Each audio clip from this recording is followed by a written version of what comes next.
বন্ধুরা, নিজের সাফল্যের জন্য স্বার্থপর হওয়াটা কোনো দোষের কাজ নয়। কারণ তুমি যদি নিজেকে প্রতিষ্ঠিত না করতে পারো, যদি সফল না হও, তাহলে এই পৃথিবী তোমাকে গুরুত্ব দেবে না। মানুষ সবসময় সেই গাছের ছায়ায় বসে যে গাছ বড় হয়েছে।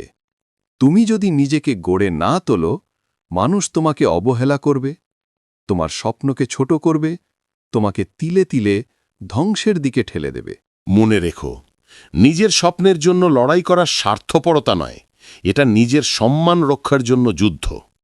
তুমি যখন সফল হবে, প্রতিষ্ঠিত হবে, তখন মানুষ তোমাকে সম্মান করবে, তোমার পাশে দাঁড়াবে, তোমার কথা শুনবে। তাই আজ থেকেই সিদ্ধান্ত নাও, অন্যের কথাই নয়, নিজের ভবিষ্যতের জন্য কাজ করবে। যত বাধাই আসুক, যত সমালোচনাই হোক না কেন, তুমি থামবে না। কারণ সফলতার পরই পৃথিবী তোমার দিকে তাকাবে।